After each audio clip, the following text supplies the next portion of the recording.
এই যে বেগুনগুলো ভালোভাবে 3-4 বার জল দিয়ে ভালো করে ধুয়ে নিয়েছি।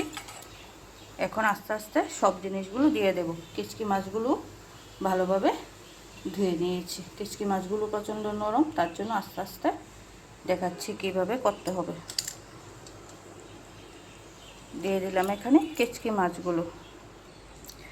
বেগুন থেকে কেচকি মাছটি একটু বেশি দেবে, তাহলে খেতে স্বাদ লাগবে। এখানে পেঁয়াজ কুচি করে কেটে নিয়েছি, দিয়ে দেব পেঁয়াজ কুচি। আর তার সাথে দেব এই যে স্বাদ অনুসারে লবণ। লবণটা যে যার আন্দাজ মতো দেবে। এই যে দিয়ে দিলাম হলুদ গুঁড়ো।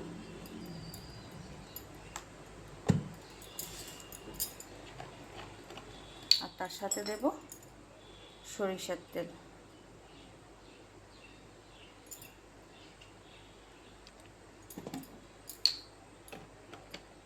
দিয়ে দিলাম কাঁচামরিচ বাটা। ঝালটা যে যেরকম খেতে পছন্দ করো সেই মতোই দিতে হবে। এখন আলতো হাতে এগুলো সবগুলো ভালোভাবে মেখে নিতে হবে।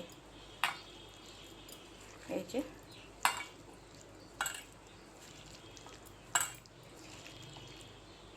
কড়াই বসিয়ে দিয়েছি, এখন মাছগুলো দিয়ে দেব।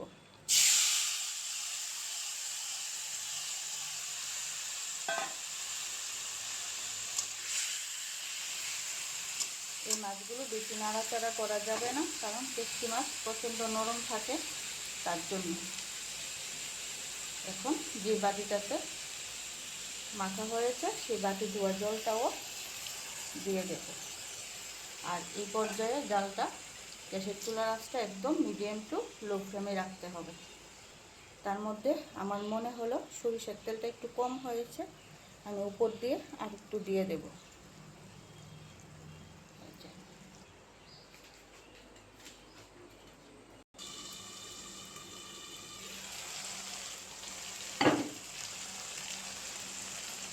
এই দেখো কি সুন্দর হয়ে গেছে। আমার একটা মাছও কিন্তু ভাঙেনি। এই দেখো বেগুনগুলোও দেখো কি সুন্দর নরম হয়ে গেছে, একটা মাছও আমার ভাঙেনি। এখন মিডিয়াম ফ্লেমের গ্যাসের চুলার আঁচটা রেখে আস্তে আস্তে একটু ভাজি করতে হবে, অল্প, বেশি না, কারণ কেচকি মাছ বেশি ভাজলে খেতে ভালো লাগবে না।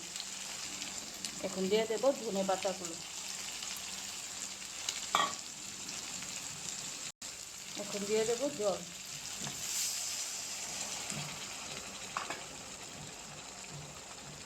জলটা আন্দাজ মতো দেবে, কারণ কেচকি মাছ বেশি ঝুল হলে খেতে ভালো লাগে না, একটু মাখো মাখো হলেই খেতে ভালো লাগবে। তার জন্য অল্প করেই আমি দিয়েছি, তোমরা তোমাদের আন্দাজ মতো দেবে।